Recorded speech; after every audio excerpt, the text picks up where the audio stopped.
how you establish the rapport and relationship with your children? For me, when I interact with my children, it's more like friends interacting with each other.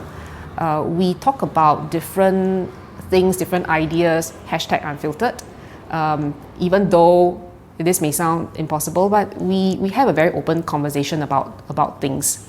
How do you maintain that spark in your relationship? Okay, it's very simple. It's just acknowledging that he's the smarter one. A strong and independent woman is something to behold. She pays her own bills, buys her own things, and she doesn't let a man affect her stability or self-confidence. She is a soul-rich woman. Are you ready to be rich doing what you love? Be on purpose and in control of your life again. For Women Who Love the F-Word podcast, we will be openly talking about getting more clients online, getting recognition as the leader and female entrepreneur, and also the F-word, being fabulous, having freedom, and financial independence. It's time to own and love the F-word. Welcome to the show.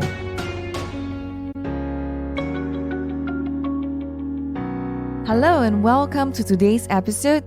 Today we have Dr. Yong Ning with us. She has 20 years of management consulting experience, predominantly in the field of business transformation, business process re-engineering, change management, and learning and performance support. She has worked with clients from across both public and private sector in the defense, industrial relations, consumer goods, telecommunications, and airline industries. She is currently the co-founder and director of Change Voyage Consulting, a boutique consulting firm which provides tailored solutions in the areas of organizational and individual change. She is also an adjunct faculty at the Lee Kong Chian School of Business in the Singapore Management University. She has obtained a Ph.D. from SMU.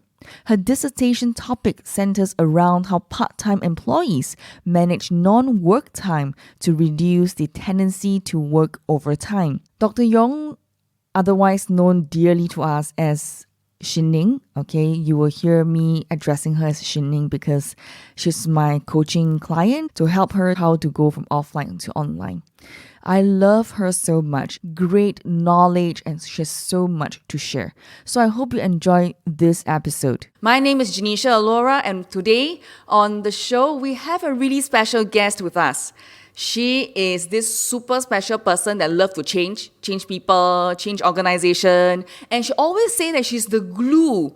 I wonder what glue is that, the woohoo glue or the what glue? So we're going to find out exactly what exactly she do today. Hello, Ning, welcome to the show. Thanks, Janisha. Thanks for having me on. So what glue is it? I always have difficulty trying to explain what I do to other people. So I realized that using the glue analogy, not woohoo glue, is something that resonates with people. So imagine your organization is going through a change. Okay? So it may be new system, new performance appraisal system, merger acquisition, etc. But at first, people are all thinking about the change in different ways. The senior management, the end users, even the people who comes in to do the project. They are all in a space of themselves. So what our company does is that we go in and we try to glue them all together. For what? So that they can move towards the goal in a concerted manner. They can move together. But I also don't want to be the glue for too long. Okay? What I want to do is that I hope that one day they will be able to produce their own glue and they will then glue themselves together to move towards the goal that they want to do. So essentially, that's what I do for a living. And that would mean change management, right? Exactly. Yeah, so something that you help a team of people, a group of individuals to come together and be able to, kind of find the right jigsaw puzzle pieces, whether you're a round or a square, but you try to fit everybody together. So eventually the full jigsaw puzzle image is being formed. Exactly. Yeah, so I think that's very interesting. So when I look at your profile, you are a mother, you are academic, you're a researcher, you do so many things, plus you're a female entrepreneur. How do you juggle and manage your time? So, one thing at a time. Firstly. Secondly, telling myself it's possible. So, a lot of times we are constrained by our paradigm and constrained by what other people tell us that we can or cannot do. So, if we want to just dissect and peel the onion and think about critically, how do I fit things in? How do I reorganize my time to make things possible? It can be done. And how exactly do you do that? Share 2 strategies. So there are 2 strategies in which I try to juggle between all the various pieces. The first strategy is better optimization of my time. So for me, a lot of times I spend working either very early in the morning where there is no disruption and before I go to work, and also during times where I'm waiting for my kids to come off their enrichment class. So for the fact that I can finish my research, I must give credits to McDonald's because they've allowed me to sit there for a very long duration of time. Okay, the second strategy is to leverage on other people to collaborate with you to be able to juggle. So for example, when I did my dissertation, I had to be away from the office for a long period of time, sometimes for a whole week from Monday to Saturday. And I had to work closely with my clients and my team members to be able to continue the work even though I was not around. So it may seem impossible in the first place because that's something that's outside of our comfort zone. We're used to just being there all the time to deal with all problems that come. But if there is a will, there's a way, and you will be able to overcome the difficulties if you just put your mind to it. I know that you teach in universities, right? And when you shared with me when we were doing the coaching sessions, I can feel that passion that goes on behind that. And you always tell me how you're going to improve and help your learners to learn better. So I'm just very curious, like what really makes you tick, that keeps that passion going? So for me, my passion is in creating knowledge as well as delivering knowledge to people. So the part that keeps me going is to understand how do I make something so simple that it is very, very easy for the students to consume. So the topic that I teach is around business model design, and for students who haven't been outside into the real world and they need to deal with real clients is really a tall order. So it's almost like describing a color that you have not seen before. So how do I simplify the complex to make something that seems so insurmountable to be something that's really within the comfort zone of the students is a challenge that I pose to myself, and that's what makes me tick. Okay, and when we talk about all this female entrepreneurship thing, you didn't start like that. You were in the corporate world for many, many years, right? How many years was that? Probably close to 20. So share a little bit about that journey that you went on, the last part where you were thinking about whether to stay or to pursue the next level of the corporate world. Could you share with us, your progression and then your struggles and eventually your end decision? So I was about 40 years old when I hit a roadblock in my career. So at that point in time, it was just endless juggling with work and with my family. I have my 2 children who were very young then. And I remembered every time during the journey out to work, I would always have this voice speaking in my head, I wish I could quit. And very quickly, there was another voice that came out in response to that voice, which says, why not? So the list was very long in the beginning, but as a very structured person, I tried to cross out the list one by one to clear the hurdles to justify or clear the hurdles in terms of why I should or should not quit. But after a while, I realized that I was holding myself hostage. Fear was holding me hostage because I was concerned about loss of financial comfort. I was fearful of the loss of professional stature because I was somebody, and if I left, I would become nobody. So after quite a long struggle, I decided to set myself free. So what do I mean by setting yourself free? There is a book, my favorite book, which is called Hostage at the Table, and it's written by an ex-police officer. I believe his name is called George Coreiser. So what he said is that in hostage situation, you need to understand the needs and wants of the hostage in order to satisfy and establish a bond between the hostage. So for me, the person who is taking hostage of myself is me. And therefore, I have to come to terms with the fear and also come to terms with how do I overcome the challenges. So eventually, I come to terms with that. And even on the day that I left, I did not have a clear idea of what I wanted to do. But I had convinced myself enough that I wanted to take on the challenge, and I was game to learn new things and to live in some form of ambiguity. And therefore, you took the step forward to quit the job? So I took the step forward, and the first thing that I did was to take on a PhD course. So it was not like you quit, immediately you started the company. Oh, no. So there was a period of ambiguity. I liked knowledge creation and knowledge dissemination. So I thought doing a part-time PhD course would be something that would do me some good. I still remembered at the interview, so we had to go through an interview at the before we were selected for the PhD program.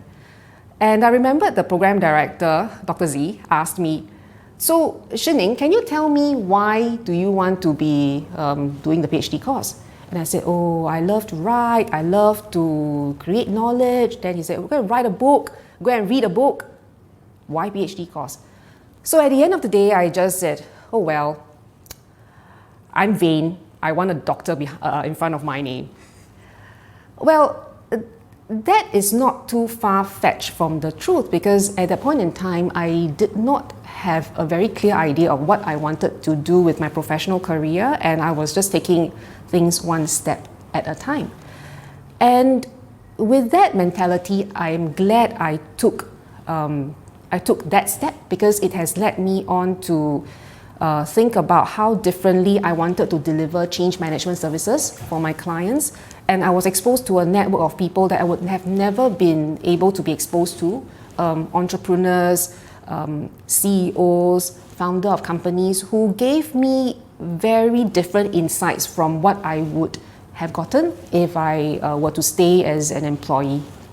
And by doing a PhD, you mentioned about the network, right? So we always talk about you are the average of the 6 people that you hang out with the most, and your network equals to your net worth. So how has that, to a certain extent, even though you have now finally achieved your PhD, helped you with this network that helped you in the business that you're doing now? There are 2 ways that it has helped. As I mentioned just now, the first way that it has helped me is that these people helped me to think about things very differently. So my favorite quote is from Dr. Dwayne Dyer. If you change the way you look at things, the things that you look at change. Right? So because of the people that is in my new network, that my classmates and my fellow coursemates, the way that they think about problems are very different from how I would approach them. And this gives me inspiration to do things differently. Even going the way that we go to market, for example. So I remembered my coursemates asking me, so Ning, so what do you sell? So what do you sell?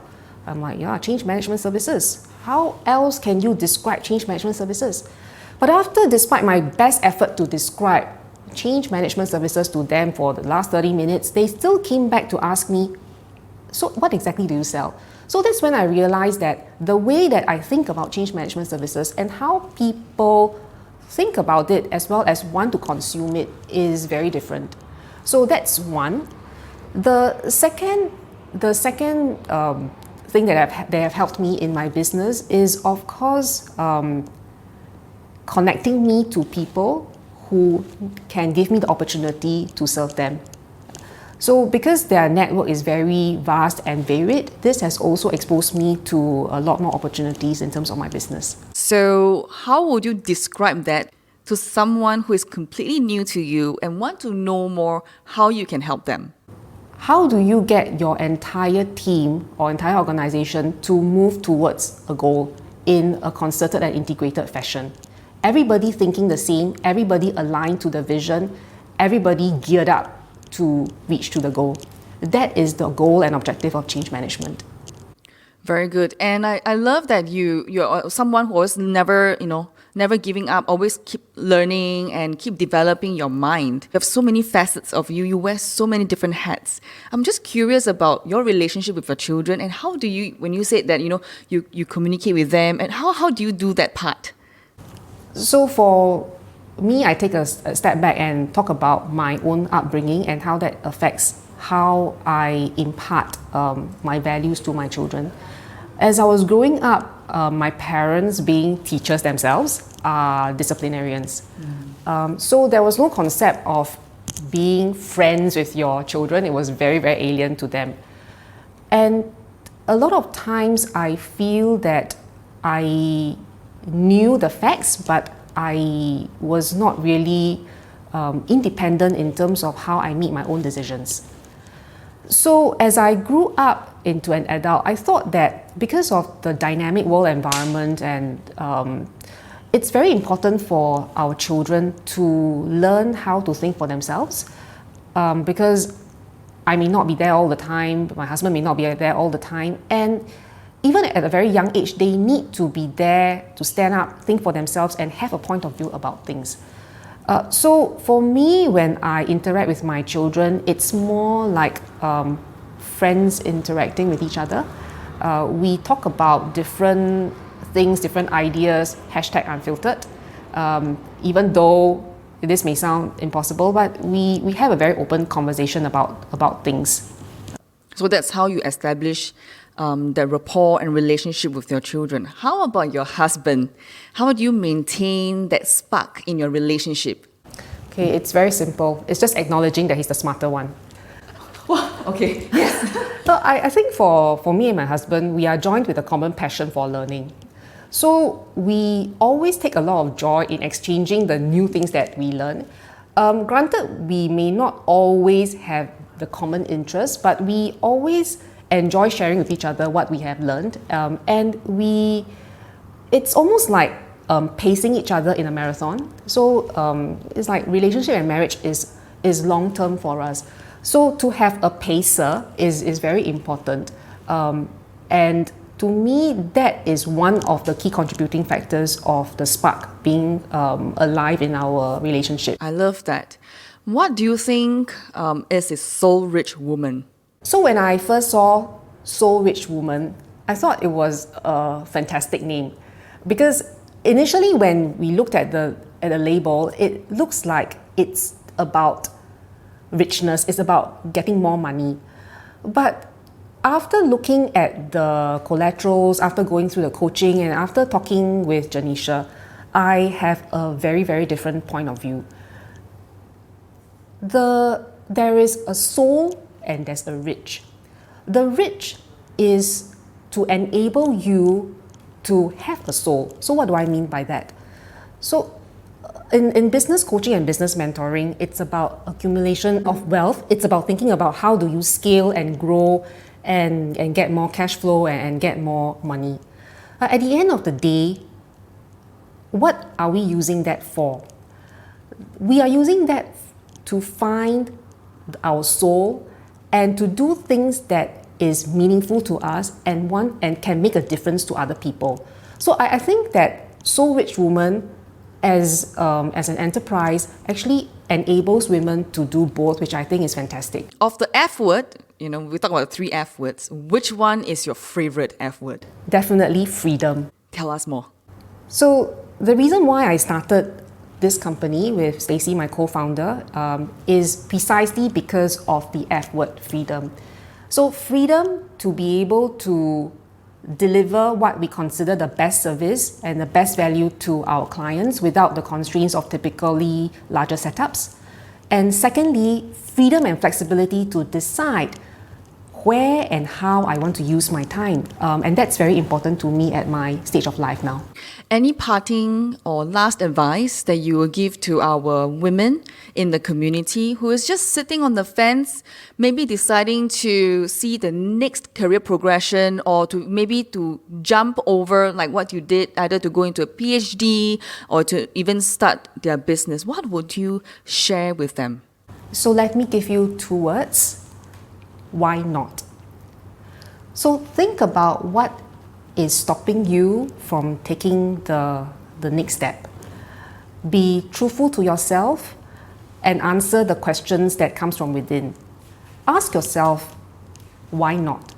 Are you being held hostage by fear? Are you being held hostage by the unknown? Because if you are, then you need to come to terms with that and move the first step forward. Okay, so good. And last but not least, what is your favorite quote? My favorite quote is by Dr. Dane Dyer. And it's, if you change the way that you look at things, the things that you look at will change. Where can our audience reach you? Okay, you can reach me via our website, www.changevoyage.com, or via LinkedIn, and it's Yong Ning. All right, so thank you very much for your time today, Ning. Thank you, Janisha. Thank you for having me. Well, that's all for today on Soul Rich Woman TV for women who love the F word, being fabulous, having freedom, and financial independence. This is Janisha Alora signing off. Bye for now. Bye. Thank you so much for joining me today. I'm so honored that we are connected, and I hope that I can continue to serve you as you build your dreams. And if you love this episode, and I hope that you did, rate it 5 stars. Give us that glowing review because it will help more women around the world finding the Soul Rich Woman podcast. Alone you are strong, together we are unstoppable. Now share this with every woman who needs it, because this is how we are changing the world, one woman at a time. As always, get out of your comfort zone and go towards the dreams you've always wanted to achieve. For women who love the F word, being fabulous, having freedom, and financial independence. My dear soul rich woman, sending you my love, and I'll